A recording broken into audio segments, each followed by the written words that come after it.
Welcome back to the Tech Talks Daily Podcast. I'm your host, Neil C. Hughes, and as the digital world continues to evolve, so does the intricate dance of data privacy.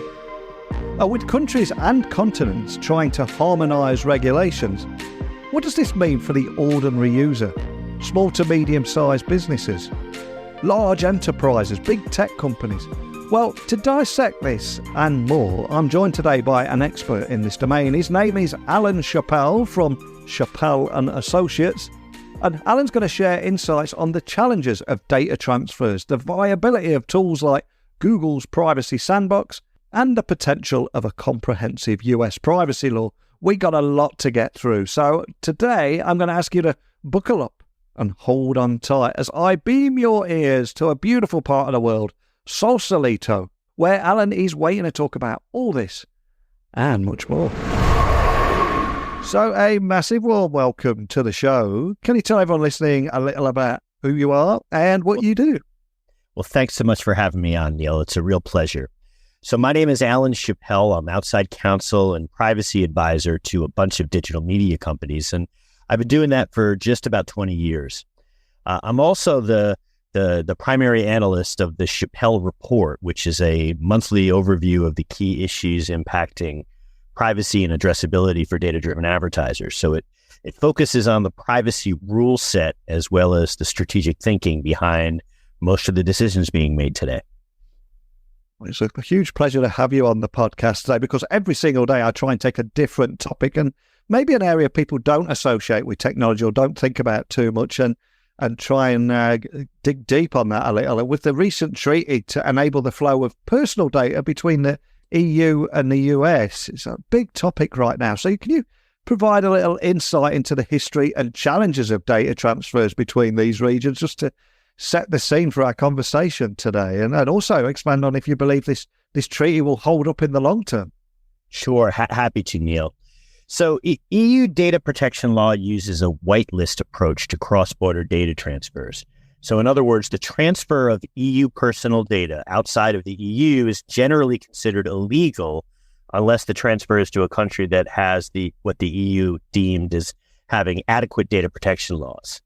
So at this point, there's only a dozen or so countries that have what they call adequacy designations, including Canada, Argentina, the UK, Israel, Japan. Now, the U.S. does not have an adequate DC designation, and there's two primary reasons. The first is that the U.S. does not have a nationwide comprehensive privacy law in place, and there are concerns. And the second reason is that there are concerns over the U.S. government's access to data. So the EU and the U.S. have negotiated over the years a series of treaties that create safe harbors for U.S. companies that agree to adhere to additional rules protecting data. So the first program was literally called Safe Harbor. The second was called Privacy Shield. Now, both of those programs were invalidated by the EU Court of Justice, mostly due to concerns over the U.S. intelligence services use of data. So the latest program that just got announced a month or so ago is called the EU-U.S. Data Privacy Framework. And the ink is barely dry on that program, and it's already being challenged. So there's a couple of things that I think could impact the viability of that program. The first is really who ends up in the White House over the next couple of years and whether that administration takes the DPF seriously. I think one of the challenges, and I don't want to say it's the only one, but one of the challenges with the Privacy Shield program was that it seemed pretty clear that it wasn't a priority for the Trump administration. So the second thing that I think is going to impact the viability of this new program is whether there's another privacy scandal like what happened a couple of years ago with Edward Snowden and the NSA. And that's particularly noteworthy because FISA, the Foreign Intelligence Services Act, those laws, and those are sort of the wiretapping laws in the U.S., and those are subject to renewal in the U.S. Congress at the end of the year.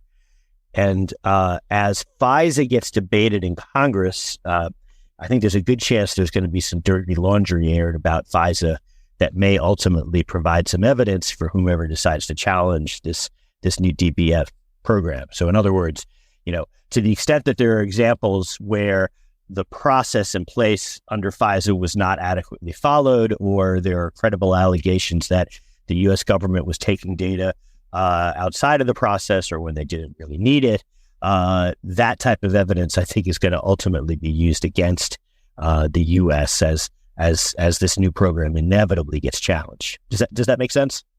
It really does. And another topic that is so big right now is data localization. Because I think if we go back, 4 or 5 years, most people listening wouldn't have thought or even cared about where the data from their app is actually stored or what region it's stored. And then came obviously the rise in global political conflict. A few fingers were pointed at apps like TikTok and where that data is stored. And given the complexities of transferring data between regions, is it realistic for tech companies to adopt data localization? And what are the potential benefits and drawbacks of this approach? Because, again, it's a huge topic right now, isn't it? It is. And I, with your permission, I think we might want to bifurcate the discussion a little bit. There's certainly challenges around data localization, but there's certainly a fair amount of these discussions where the backstory involves xenophobia, and imperialism, and so data localization is often used as a cudgel to address those types of concerns. So, but first, let's get into the data localization, because I think that's fascinating on its own. Like, it tends to be challenging. It's really hard to do data localization because in the world that I work in, where I work with a lot of MarTech and even ad tech companies, you've got a number of entities who might be touching data.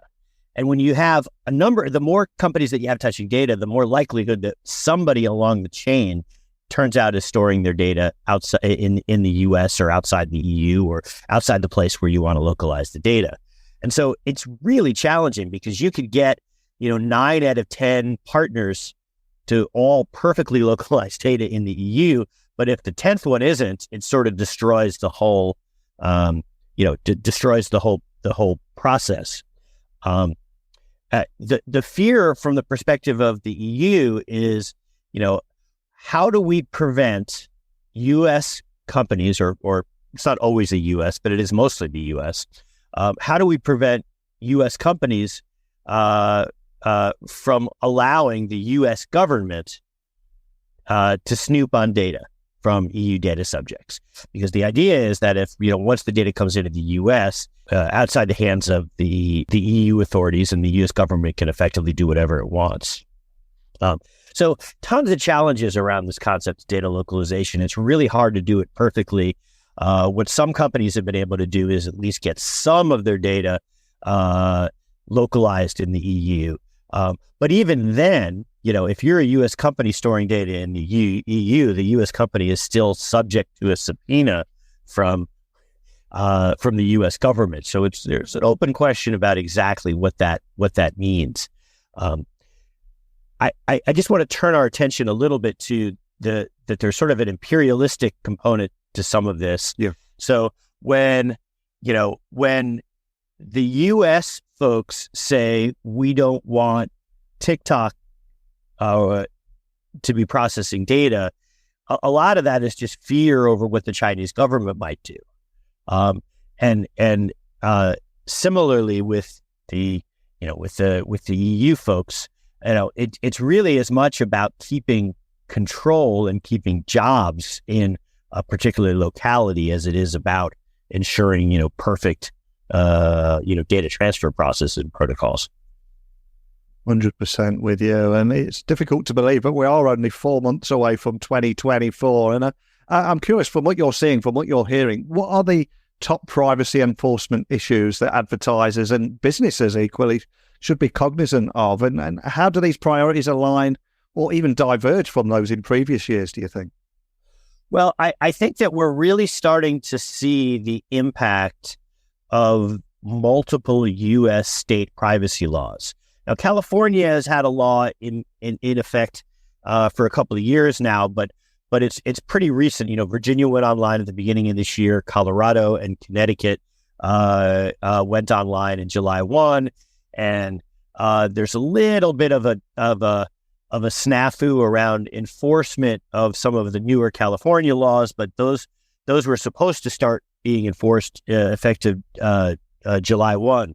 So a lot of this stuff is still new, and there's some pretty significant impacts. I think if I had to pick one, I would say that the idea of sensitive data is really, really coming to fruition here. So the idea that advertisers have to adhere to a whole bunch of new rules around the use of health data, ethnicity, precise location, and then maybe most importantly, medical and health-related data, because all of that data, in at least in some context, is considered sensitive. And in the U.S., when you say data is sensitive, in general, what you mean is that you need to get an affirmative consent for the use of that data, and that's tantamount to a prohibition on its use.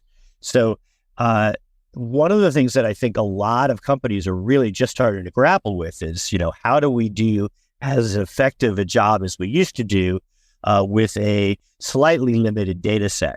Now, if you're marketing tech products, you probably don't care about health data as much. But if you're a pharma company or you're in, even a consumer packaged good company, certain amount of health data may be very helpful to your ability to run your ad campaigns. And to the extent that has been reined in, not only by U.S. state law, but the FTC has taken a very, very strong position on what they consider to be sensitive health data, as has the Department of Health and Human Services, which is the entity that regulates HIPAA, the primary health-related law in the U.S.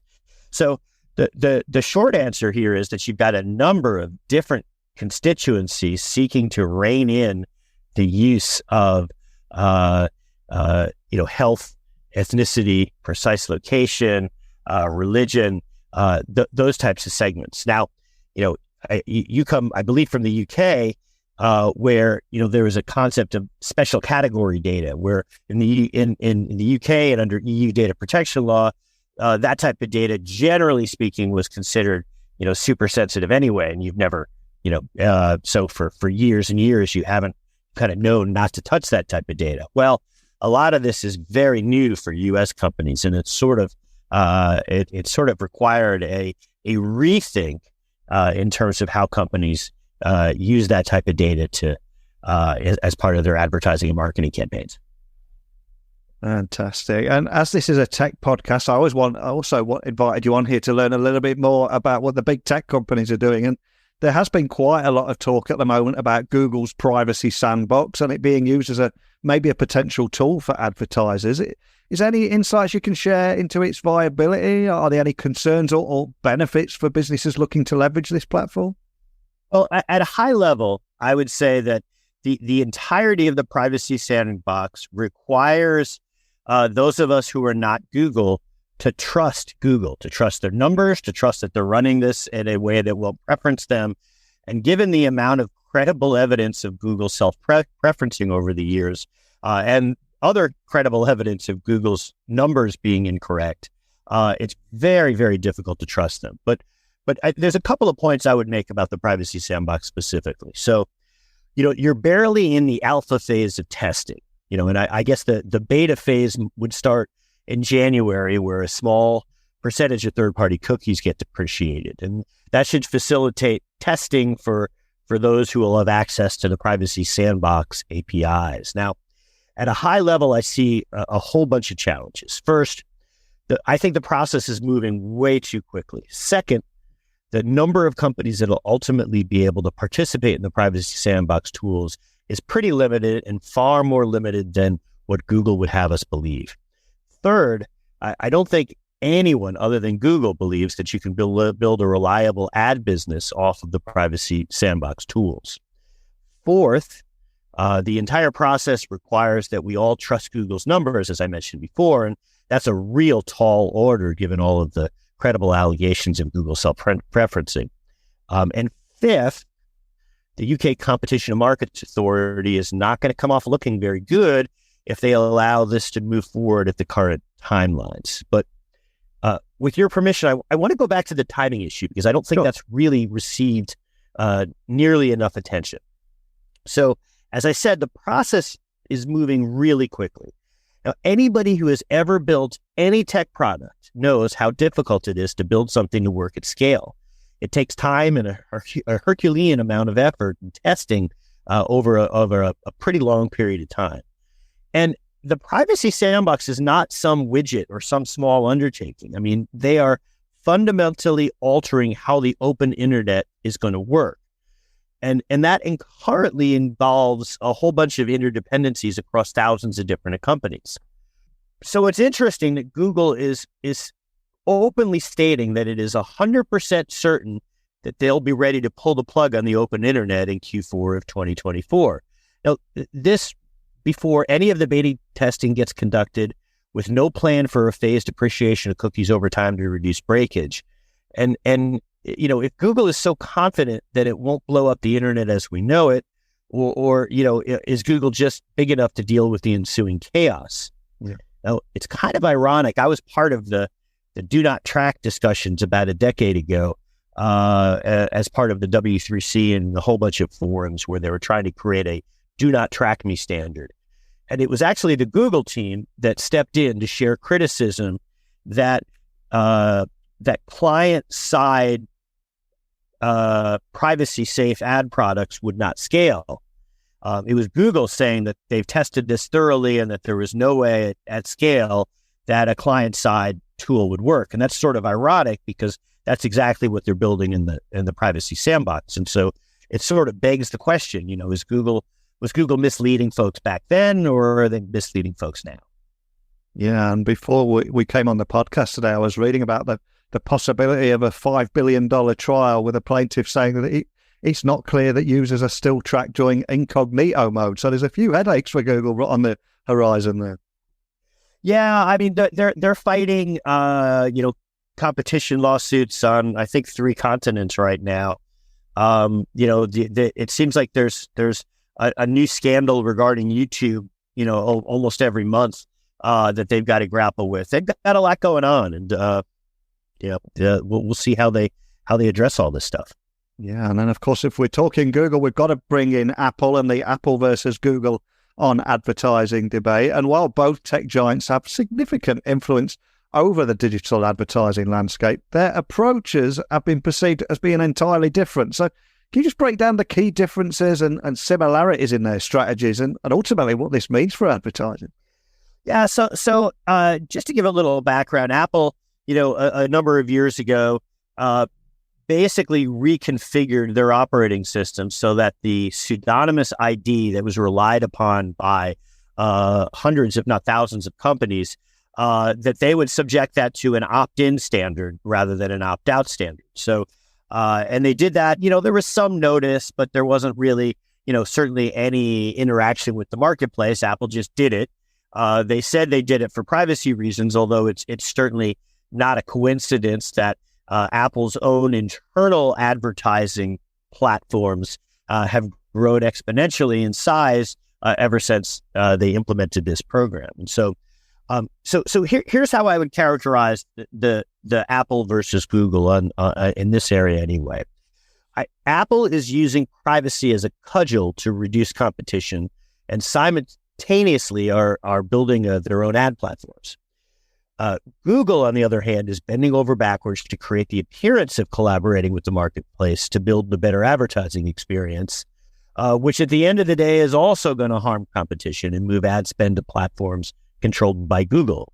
So I think what I'm saying here is that there are key distinctions in their approach, but at the end of the day, they are probably distinctions without a meaningful difference, because at the end of the day, they are both using privacy as a tool, if not an excuse, to justify what would otherwise be viewed as wildly anti-competitive behavior. Gotcha. And obviously I'm talking to you here in the UK today, but I have seen, looking at what's happening over there in the US, speculation around a comprehensive US privacy law. It's been a hot topic again for a while, but given the current political and business climate, I want to ask you to look into your virtual crystal ball here. Are there any predictions for a privacy law over there in the coming years? And How do you think that might impact businesses and consumers alike? Well, so it's a great question, and something that, I've been doing this for 20 years, and for all 20 years, there's been speculation about a federal privacy law. And it's been really difficult to get that done for a whole host of reasons. So right now, I would say there's a 10% chance of a federal privacy law in 2022, and maybe 2023, but a slightly higher chance in 2024 and 2025. But there was maybe a 15% chance of it happening back in 2022, but that chance had been killed because House Speaker Nancy Pelosi refused to move the federal bill to a floor vote in the House of Representatives. Now, the reason, or the primary reason, is that she was attempting to support her fellow Californians who had their own privacy law and were really fighting to make sure that privacy law had a chance to not only see the light of day, because it is the law of the land in California, but also to have the experience to have it implemented. And the feeling was that the federal law would be weaker, and that if you preempt the California law with the federal law, that would have a net negative on the impact on the privacy rights of California data subjects. That's sort of an interesting. It's sort of an interesting conundrum, because you now have 5 or 6 states who have taken matters into their own hands and created their own privacy laws. In a year or two, there will be at least 13 states to have some pretty significant privacy rules. Now, that's going to be a challenge for businesses, because those rules are not entirely harmonized. And I think one of the things that may create pressure on the U.S. Congress to create a federal law is as states increasingly feel empowered to take action on privacy and internet regulation more generally. So, there are certain states who are taking some actions that might border on bizarre. Like, can a state unilaterally ban a social networking platform like TikTok? I mean, I don't know the answer to that question, but it's certainly not a slam dunk. And sooner or later, if the states don't utilize the power that they have here responsibly, you're going to create pressure on the federal government to create a law and preempt these great state experiments. I'll give you another example. In California, the law required that the CPPA, which is the mini FTC regulatory authority in California, the law required them to wait a year after regulations were finalized prior to enforcing. Now, you can make an argument that the timeline set up by the ballot initiative that became the new California privacy law was unrealistic, and it was unfair to assume that they'd be able to come up with regulatory rulemaking in that time. But nonetheless, California missed their deadlines for implementing those rules, and then nonetheless tried to enforce them anyway as of July 1. And so now there's a legal battle where the California Chamber of Commerce said, well, wait a minute, you're not honoring your statutory deadlines. The CPPA in California has pushed back on that, and there's a little bit of a court battle. All right, so I'm not here to say who's going to win or lose that, but I will say that it's not a great look for the rule of law and process in California to have these types of skirmishes come up. And there's only so many of these types of things that the California Privacy Protection Agency can lose before they start losing some credibility, and making it easier for those who are looking for a federal law to win the day. Does that make sense? Yeah, and I just got me thinking. So as we continue to look at the future, and let's face it, the inevitable rapid rise of technological advancements, a lot of people say that they're struggling to keep up with the breakneck speed of technology, but it's never going to move this slow again, especially with AI thrown into the mix, and new privacy concerns are bound to arise. So are there any other emerging issues on the horizon that that maybe advertisers and businesses should be preparing for, or at least looking out for? Well, I think that we've reached the phase where every company needs to have some flavor of AI policy in place. Now, I would say that the privacy challenges involved in AI are only a component of the larger set of issues. And I think one of the challenges in the privacy field is that it's sort of like the classic, every hammer sees every problem like a nail. Every privacy person tends to view every problem as solely a privacy issue. And I think that I don't think that is a productive way to operate. I think there's just so many issues inherent with AI that privacy has to be part of the toolkit, but I'm not even sure it makes sense for the privacy community to lead. But the one thing I will say about AI, and you've kind of see this borne out with the recent controversy at Zoom, AI is the new behavioral targeting, or AI is the new targeted advertising. And what I mean by that is, if you're engaging in certain types of activities, it will immediately raise the antenna of regulators and privacy advocates and anybody who's looking to be a critic of your company. And you need to be aware of that as you're thinking through challenges to AI. In the case of Zoom, and I don't mean to pick on them, but in the case of Zoom, they quietly made some changes to their privacy statement and their terms, which enabled them to use the data being collected on Zoom for a whole bunch of purposes. And I think the goal there was, well, we'll make these changes. We're not sure how we're going to use AI yet, but we want to give ourselves a fair amount of latitude in terms of how we can use this types of data. But what they didn't count on is that sooner or later, somebody was going to notice these changes and they were going to start asking questions. And that did happen. I think Hacker News picked up on the story a few months after the changes were made, and they started asking questions. And the response at Zoom, in my view, was probably a little tone deaf because their response was very legalistic. It was, well, we would never actually use the data for that. And what you would do and wouldn't do is almost besides the point. If you've got documentation that says you can use data for X, then the world is probably going to think, you are using data for X. And this gets me back to my initial point. AI is sort of the new targeted advertising, and that everybody is going to be focusing on that for the near future. If I were Zoom, the first thing that I would do is I would set up a sounding board group of paid professionals who you get input from on these types of decisions. I think it should involve folks from the privacy community, but there's people with specific AI expertise who should also be part of this. It should be a paid thing, and they should regularly consult with members of that group because I think, in fairness to Zoom, I don't mean to pick on them. I think that some of their decision making in this area has been a little bit myopic and would really benefit from some more outside input. And we will have people listening to our conversation today outside of the US and Europe. So how do you see the global privacy landscape evolving? Is there anything you're seeing around particular regions or countries that businesses should be also watching closely, either due to stringent regulations or innovative privacy solution?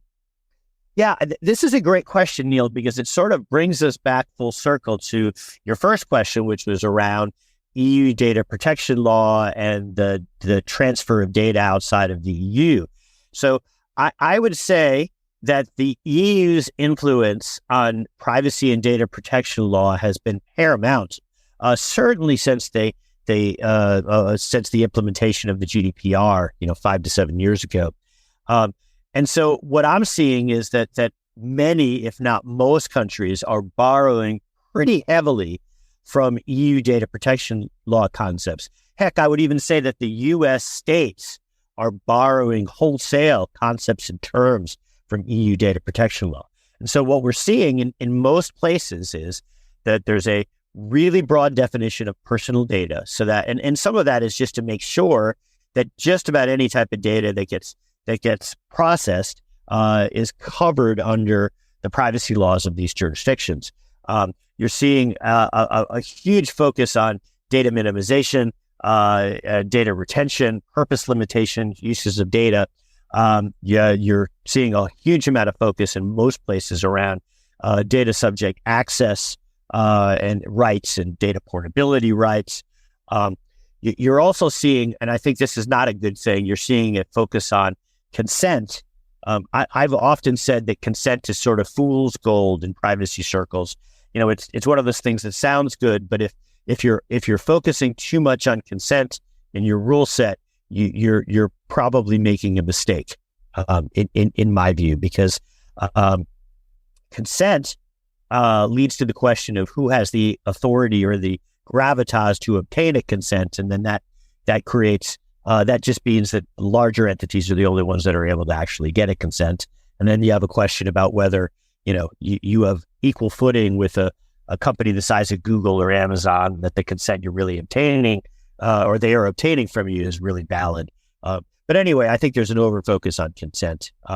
But the reason this comes back full circle to what you were talking about is that the EU has sort of exported a lot of their privacy and data protection rules, and countries who are seeking to have free data flows, which is really tantamount to more trade with the EU, are changing their privacy and data protection laws in search of an adequacy designation. I know that's happened in Japan and South Korea fairly recently. I think Australia is redoing their privacy laws in part because they're chasing an adequacy designation from the EU. So it's really interesting to see, how different cultures and different places are sort of imposing their own sense of privacy on places, and then it's also interesting to see how different jurisdictions are. Except in one key place, it does strike me that this new Indian privacy law allows the Indian government a fair amount of latitude to take data. And if you remember, that's one of the key issues that the Europeans have with U.S. privacy law. And so it's going to be interesting to see, is India going to be able to get this adequacy designation from the EU, given what I think are legitimate concerns about the ability of their own privacy laws to rein in the Indian government's data collection practices.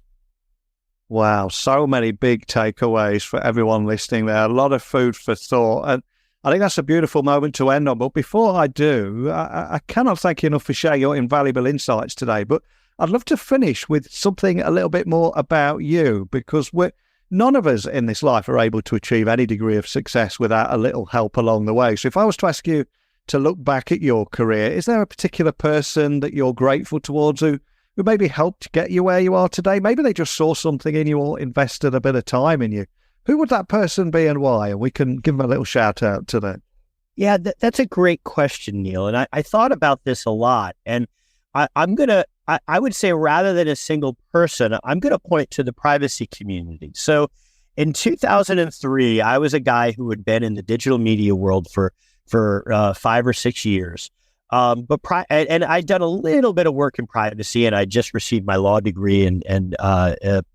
But I was very new to this community. And when I started my firm, so it's now almost 20 years ago, one of the first things I did is I reached out to what I thought were the top 30 privacy people. So this was, chief privacy officers at Microsoft and eBay and DoubleClick, a bunch of folks in private practice, a couple of folks in academia. And wouldn't you know it, out of the 30 people that I reached out to, every single one of them was willing to give me 15 minutes. And I called up, and so every single one of these people I spoke with, and I said, listen, what's keeping you up at night? And within every conversation I had, I felt like I was getting smarter and really more in tune with the issues that were impacting the privacy community. And for me, that was a really key moment, because it showed just how open and giving that community was. Because without them initially, I don't think I could have been able to really have my company take off. I don't think I would have had some of the insights. And I try to pay that forward with folks who are just getting started in the privacy community. And I, for years, have had, breakfast and lunches with groups of kind of aspiring privacy people, because I think it's really important to pay that kind of thing forward. So I don't know if that directly answers your question or if it's just a punt, but for me, it really wasn't necessarily just one person. It was the community that I was entering into, and it touched me how kind they were. Yeah, a beautiful answer. Perfect moment to end on. And I know you also publish a monthly report on the top privacy issues and how they can impact business strategy. So for anyone listening, wanting to stay in touch, wanting to find out more information, can you just point everyone listening in the direction of your website and also how they can get that monthly newsletter too?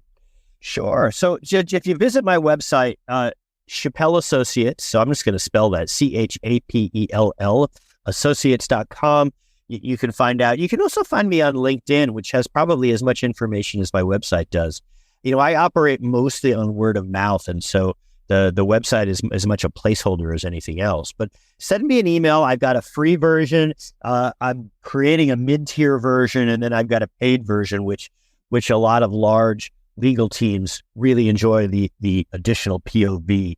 I think that this report is sort of the future of the privacy space.